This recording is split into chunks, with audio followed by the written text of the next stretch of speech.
A paz do Senhor, meus amados irmãos em Cristo Jesus e estudantes da Escola Bíblica Dominical. Nós estamos aqui para mais uma lição bíblica. Hoje é a lição de número 2, o avivamento no Antigo Testamento. Nessa lição que tem como título Aviva a Tua Obra, e hoje é a lição 2, o avivamento no Antigo Testamento. Essa lição é de domingo, dia 8 de janeiro. Aqui nós sempre damos 2 domingos atrasados por causa da dificuldade de adquirir a revista nos Estados Unidos em tempo. Muito bem, então lição de número 2, o avivamento no Antigo Testamento. Se você tem essa revista da Escola Bíblica Dominical, você pode acompanhar. E se você não tem, apenas preste atenção na aula que você vai aprender bastante. A nossa lição de hoje tem como texto áureo Êxodo, capítulo 34, verso 10, a parte A do verso, que diz assim: Então disse, eis que eu faço um concerto, farei diante de todo o teu povo maravilhas, como nunca foram feitas em toda a terra, nem entre gente alguma. Essas são as maravilhas que Deus iria fazer com o povo, e realmente foram grandes maravilhas que Deus operou no Êxodo para tirar o povo de Israel do Egito, mandando as suas 10 pragas, abrindo o Mar Vermelho, fazendo maná cair do céu, fazendo água sair de uma rocha para alimentar o povo, tantas e tantas maravilhas. Apesar de o povo ver todas essas maravilhas, eles não ficaram crentes, na verdade murmuraram muitas vezes contra Deus, contra Moisés, contra os líderes, e a maioria daquele povo caiu no deserto. Essa é uma prova que milagres não quer dizer que as pessoas serão salvas. Na verdade, ninguém entrou na terra prometida daquela geração, nem o próprio Moisés, a não ser Josué e Caleb. Mas Deus operou grandes maravilhas. Vamos para a verdade prática. A Bíblia revela que Deus responde ao seu povo com muito avivamento. Deus opera maravilhas como respostas de orações e súplicas, não é? Quando Deus o faz, nós devemos ser fiel a Deus. Vamos para 2 Crônicas, capítulo de número 34, verso 29 a 33, onde menciona um desses avivamentos, não é? Diz assim: Então o rei convocou e ajuntou todos os anciões de Judá e Jerusalém. E o rei subiu à casa do Senhor com todos os homens de Judá, e os habitantes de Jerusalém, os sacerdotes e levitas e todo o povo, desde o maior até o menor. E ele leu aos ouvidos deles todas as palavras do livro do concerto que se tinha achado na casa do Senhor. Esse rei é o rei Josias. Nos seus dias, Josias promoveu um grande avivamento. Na verdade, o último avivamento antes de o povo ir cativo à Babilônia. Note que nesse avivamento, ele leu as palavras do livro do concerto. Se nós quisermos ter um avivamento, devemos ler a palavra de Deus, o que está escrito para nós. A Bíblia não foi escrita para ficar em cima de uma estante aberta, como servindo de amuleto na casa. A Bíblia foi ou na cabeceira da cama. A Bíblia foi escrita para que nós lêssemos ela. E é importante ler e pôr em prática os ensinos dela. Continuando ainda a leitura, e pôs-se o rei em pé em seu lugar e fez concerto perante o Senhor. O concerto aqui era para, já vai dizer, para andar após o Senhor e para guardar os seus mandamentos e os seus testemunhos e os seus estatutos com todo o seu coração e com toda a sua alma. É assim que Deus quer que nós guardemos a palavra dele, de todo o coração, de toda a alma, cumprindo as palavras do concerto que estão escritas naquele livro. e fez estar em pé a todos quantos se acharam em Jerusalém e em Benjamim, e os habitantes de Jerusalém fizeram concerto de Deus, do Deus de seus pais. E Josias tirou todas as abominações de todas as terras que eram dos filhos de Israel, e a todos quantos se acharam em Israel, obrigou a que tal culto servisse ao Senhor seu Deus. Todos os seus dias não se desviaram de após o Senhor Deus de seus pais. Olha que coisa interessante. Veja como o concerto, o avivamento aqui começou. Começou com a leitura da palavra de Deus. O desejo de obedecer os mandamentos, de fazer o que o Senhor tinha determinado. E também, no verso 33, diz que tirar as abominações. Avivamento é isso, é se voltar para Deus, para fazer a sua vontade, cumprir a sua palavra e tirar as abominações, os pecados da nossa vida, do nosso coração, para servir ao Senhor de todo o coração, de toda a alma. Vamos à introdução dessa lição. Houve momentos em que o povo israelita deixou-se levar por práticas estranhas que provocaram a ira de Deus e, consequentemente, trouxeram punição da nação. Quando a situação parecia não ter saída, um homem ou uma mulher de fé levantava-se de maneira humilde e quebrantada e buscando a Deus e confessando os pecados do povo. Conforme nós vimos na primeira lição. Se o meu povo, que se chama pelo meu nome, se humilhar e orar e buscar a minha face e se converter dos seus maus caminhos, então eu ouvirei do céu, sararei a sua terra, não é? E perdoarei os seus pecados, era a promessa de Deus. Então nós vemos que isso aqui aconteceu.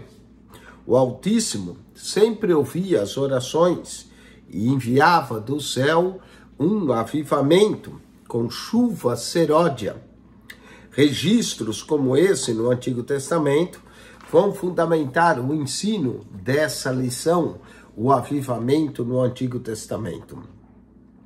Olhando o panorama dos avivamentos do Antigo Testamento, o avivamento no tempo de Moisés, quando José, o filho de Jacó, morreu, o povo israelita sofreu a tirania de Faraó. Esse Faraó que não conhecia José, a história dos benefícios que José tinha feito ao Egito, agora os judeus começam a receber um governo tirano que começa a oprimir o povo.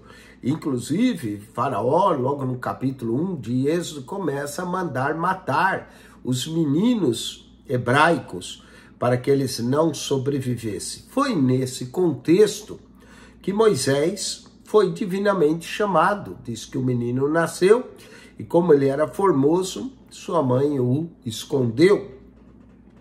E aí Moisés então nasce, é criado pela filha de Faraó, e depois Moisés parte, não é, do Egito aos 40 anos, vive mais 40 anos no deserto, e lá no Monte Horebe, no Monte Sinai, quando Moisés viu uma sarça que queimava e não se consumia, ao aproximar-se daquela sarça, Deus o chamou para libertar o seu povo do Egito, dizendo: eu sou o Deus de teu pai, o Deus de Abraão, o Deus de Isaque e o Deus de Jacó. E Moisés encobriu o seu rosto, porque temeu olhar para Deus. Êxodo capítulo 3, verso 6. Diante dessa visão assombrante, o Senhor esclareceu que enviara ao Egito a fim de libertar o seu povo. Você também pode ler isso em Atos 7, 32 a 35. E foi por intermédio de Moisés que o soberano exerceu juízo sobre Faraó de maneira poderosa enviando 10 pragas ao Egito, fazendo que o rei deixasse o povo, finalmente israelita, sair daquele país. Interessante que Faraó possuía um dos exércitos mais poderosos da época para a batalha, mas Deus vence a Faraó com um exército de rãs, de moscas, de gafanhotos, não é? Com pragas que Deus manda, pragas que o Egito não estava preparado. Ao mesmo tempo, em cada praga, os deuses egípcios eram julgados. Eles tinham um deus que era em forma de rã, tinha outro deus que era considerado o deus sol, não é? E Deus manda trevas 3 dias, onde os egípcios moravam, onde Israel morava, ali havia o sol. Então Deus vai julgando os deuses egípcios através de cada praga. Nós também vemos que no tempo de Salomão também houve um avivamento. Deus usou o profeta Samuel para denunciar a maldade do povo rebelde e a apostasia, o desprezo pelas coisas sagradas, também no tempo do sacerdote Eli. Então, houve uma guerra contra os filisteus, se instalou na região de Efraim, e o próprio Samuel tomou uma pedra, a qual chamou Ebenezer, e os israelitas ali foram derrotados, mas Ebenezer significa até aqui nos ajudou o Senhor. Como resultado dessa derrota dos israelitas, a arca do Senhor foi tomada dos filhos de Eli, que eram sacerdotes, e esses foram mortos. A tragédia com esses filhos, como tomada da arca pelos filisteus, o sumo sacerdote Eli, ao receber a notícia, também morreu. Ele se balançava numa cadeira e caiu para trás e acabou quebrando o pescoço. Foi nesse contexto de acontecimentos que Samuel exortou os israelitas a se arrependerem e a voltarem para o Senhor. Assim, o povo novamente se humilhou e buscou o Senhor, que lhe deu uma grande vitória e um grande avivamento. E Samuel julgou a Israel todos os dias da sua vida. Salomão também, nos seus dias, quando construiu o templo, houve um grande avivamento. A mesma coisa aconteceu nos dias do rei Ezequias. E agora nós nos deparamos com os dias de Josias, dias esses que antecedem a deportação à Babilônia. Depois, então, do reinado de Ezequias, rei de Judá, que foi também uma época de grande avivamento, veio Manassés, seu filho, e corrompeu Jerusalém com a sua idolatria e até culto aos demônios. Manassés foi um dos piores reis, ergueu altares nos pátios da casa do Senhor, fez passar seus filhos pelo fogo e usou de práticas ocultistas. Você pode ler tudo isso em 2 Crônicas, capítulo 33, 1 a 10. Como punição, Deus enviou exércitos assírios para o prenderem com cadeias. Entretanto, Manassés se arrependeu. E olha como Deus é misericordioso. Apesar de Manassés ter provocado a ira do Senhor, Deus ouviu sua oração e ainda restituiu o seu reino. 1 Crônicas 33, 11 a 13. Após a morte de Manassés, seu filho Amon reinou em seu lugar. E, infelizmente, esse rei também não seguiu o exemplo do seu pai, governou de maneira corrupta. Por isso, seus servos o mataram e o povo agora declarou Josias rei em seu lugar. 2 Crônicas 33, 11 a 25. O rei Josias tinha apenas 8 anos de idade quando começou a reinar após a morte de Amon, seu pai. Diante desse momento incerto, o rei realizou uma verdadeira reforma espiritual na vida da nação. Ele derrubou os altares aos ídolos, destruiu as imagens, tirou aqueles altares que era oferecido aos demônios e estendeu medidas que trouxeram a cura para a cidade. Ele mesmo ficou à frente dessas ações para levar o povo de volta aos pés do Senhor. Foi nesse momento que até o livro do Senhor, que estava perdido, foi encontrado.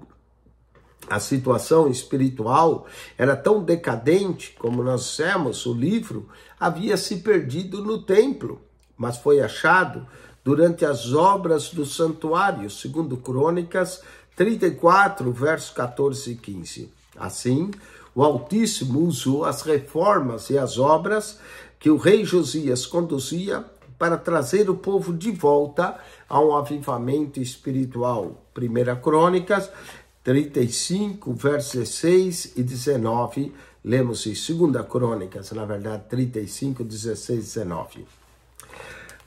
Vamos ao segundo ponto da nossa lição.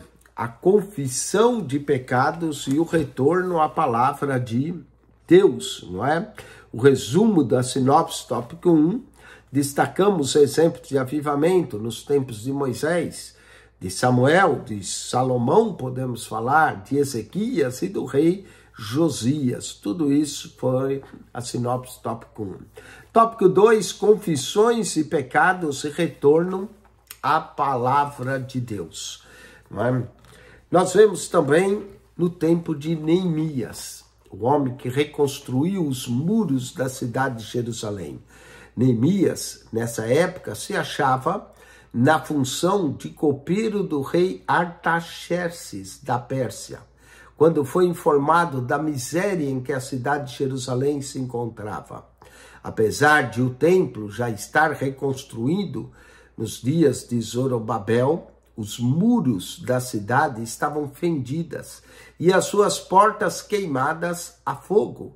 Neemias, capítulo 1, verso 3. Neemias orou durante 4 meses com grande lamentação. Neemias, capítulo 1, verso 4.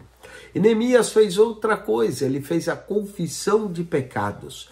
Ele mesmo diz, e faz confissão pelos pecados dos filhos de Israel, que pecamos contra ti. Também eu e a casa de meu pai pecamos. Neemias, capítulo 1, verso 6. Foi esse um dos pontos altos da oração de Neemias. Na condição de um intercessor, ele se incluiu entre os pecadores, mencionou a casa do seu próprio pai. Neemias confessou ainda mais, de todos nos corrompemos contra ti, e não guardamos os mandamentos, nem os estatutos, nem os juízos que ordenaste a Moisés, teu servo. Lemos isso em Neemias, capítulo 1, verso 7. A confissão dos pecados é sempre uma condição indispensável para viver um verdadeiro avivamento espiritual, quando estamos dispostos a romper com o pecado e seguir uma vida com Deus. O avivamento também veio através do ensino. No tempo de Neemias, o ensino da palavra de Deus foi marcada que precedeu o avivamento. Neemias mandou que fosse lido a palavra de modo didático, que fosse lida essa palavra pausadamente, para que o povo entendesse o que Deus queria de suas vidas. Naquele momento crucial para a história judaica, após anos de cativeiro em terra estrangeira. Além da leitura, diz-nos a Bíblia que se explicava o significado de cada expressão e o povo entendeu. E como resultado disso, sobreveio uma grande alegria e festas ali na praça principal, diante da porta das águas. Iniciou-se um poderoso avivamento na história de Jerusalém após o exílio. Neemias, capítulo 8, verso 1 a 12. A sinopse do tópico 2, esse avivamento no tempo de Neemias, vamos ver 3 elementos importantes. Primeiro, a chamada de Neemias, ainda na corte da Pérsia. Depois, o tempo de confissão de pecados que Neemias tirou em oração, confessando, pedindo a Deus perdão. E, finalmente, o ensino da palavra de Deus. O ensino da palavra de Deus é fundamental para que nós possamos provar do avivamento, amém? Não existe avivamento independente da palavra de Deus. Nesse aspecto, muita gente confunde avivamento. Acha que avivamento é correria, gritaria, que é pular, gritar, não é? Mas avivamento verdadeiro é quando o coração decide largar o pecado e se voltar para Deus. Vamos ao terceiro tópico da nossa lição, o avivamento e a palavra de Deus. A palavra de Deus corrige-nos, né? Diz que toda a escritura é divinamente inspirada e é apta para ensinar, para corrigir, para redarguir. Então a palavra de Deus nos corrige. No Novo Testamento, há um padrão de culto a Deus que pede que haja decência e ordem, como diz o apóstolo Paulo. Que fareis, pois, irmãos? Quando vos ajuntais, cada um de vós tem salmo, tem doutrina, tem revelação, tem língua, tem interpretação. Faça-se tudo para edificação. Então, o verdadeiro avivamento não é uma bagunça, mas o verdadeiro avivamento, cada um vai ter alguma coisa. Um vai ter um salmo, outro talvez vai ter doutrina, outro talvez vai ter revelação, outro vai ter línguas, interpretação de línguas, mas tudo deve ser feito para edificação. Se continuarmos lendo em 1 Coríntios, Paulo vai dizer, porque Deus não é Deus de confusão, antes de ordem. Veja que o apóstolo marca isso, que avivamento não é exibicionismo espiritual ou mero emocionalismo, nem expressões irreverentes no culto. Aqui há a oração para um verdadeiro culto avivado de acordo com a palavra de Deus. Nesse culto deve haver ordem. Deus pode enviar um avivamento genuíno como resposta ao quebrantamento espiritual, sem as manipulações dos homens para provocar emocionalismo na igreja. As orações do povo de Deus também devem ser respondidas, não é? Outro cuidado que nós devemos ter, para que não haja esses emocionalismos no culto, é outro cuidado ao contrário, o cuidado com o formalismo, aquela coisa muito formal.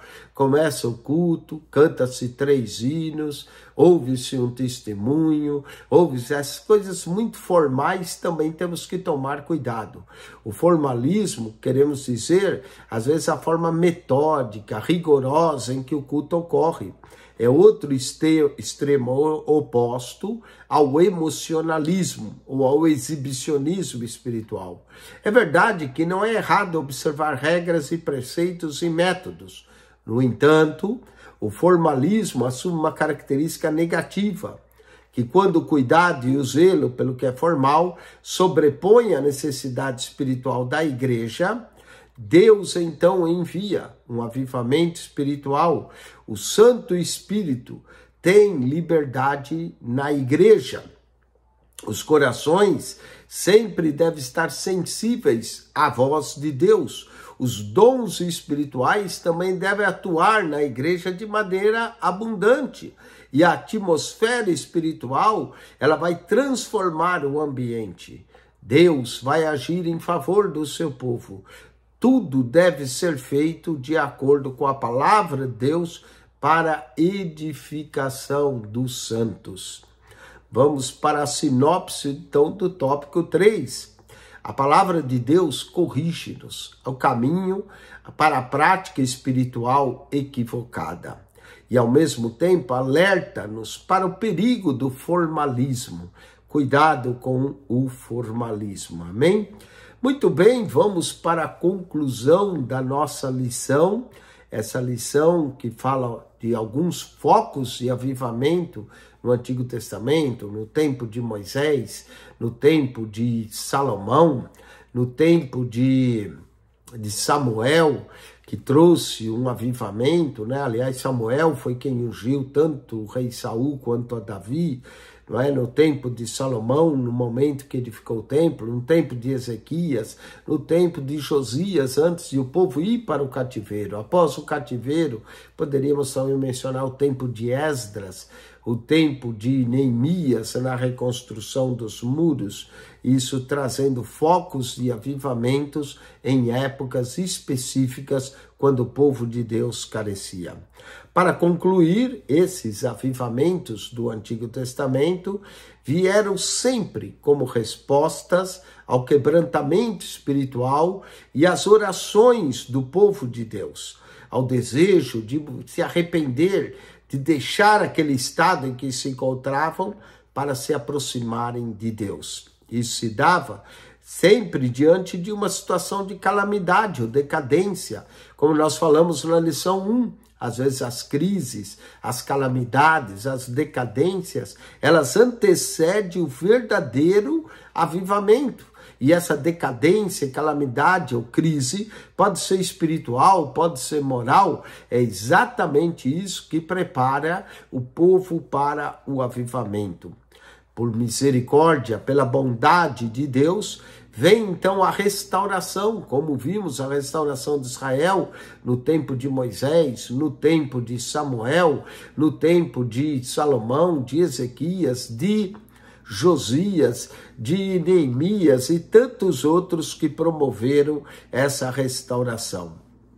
Esses avivamentos, chamados veterotestamentários, que tem a ver com o Antigo Testamento, eles nos despertam também para que nós provamos de avivamentos em nossa vida, para fazer a vontade de Deus nesses tempos de frieza, de mornidão, onde o amor de muitos está se esfriando, para que nós voltemos à prática, à oração, a buscar ao arrependimento e a buscar um grande avivamento para as nossas vidas. Bom, essa é a lição 2. Vamos para as perguntas e respostas dessa lição. Muito bem, e ao revisar as perguntas e respostas, vamos estar fazendo ao mesmo tempo a revisão do conteúdo do avivamento no Antigo Testamento. Primeira pergunta: o que Deus fez por intermédio de Moisés? Ora, por intermédio de Moisés, Deus fez muitas coisas, mas Deus, a resposta correta, ele exerceu juízo sobre Faraó de maneira poderosa, enviando as 10 pragas ao Egito, fazendo com que o rei do Egito deixasse finalmente o povo israelita sair do Egito. Segunda pergunta: qual foi a reação do povo à exortação de Samuel? Bom, quando Samuel exortou o povo se humilhou diante de Deus, buscou ao Senhor, que lhe deu uma grande vitória. 1 Samuel, capítulo 7, verso 10 a 13. Terceira pergunta: o que caracterizou o avivamento em Neemias? Bom, a característica desse avivamento começou com oração, Neemias orou 4 meses, confissão de pecados e o retorno à palavra de Deus. Sempre a palavra de Deus vai ocupar um papel importante em nossas vidas no avivamento.